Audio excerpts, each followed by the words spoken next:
So, the Emergency Act.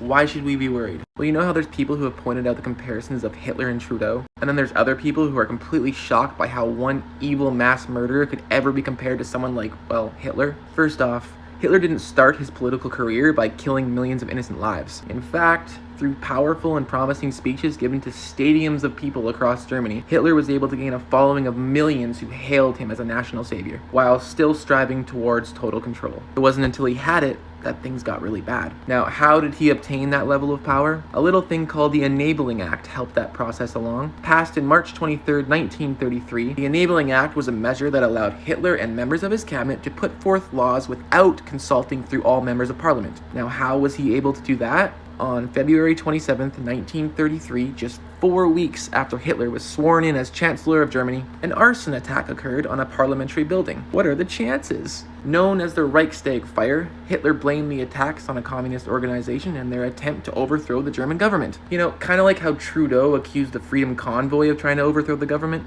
Just a little sus, right? Hitler was then able to use this justification to enact the Reichstag Fire Decree, which expelled most civil liberties, including, but not limited to, the right to free speech, the right to assemble, and the right to protest. Sound familiar?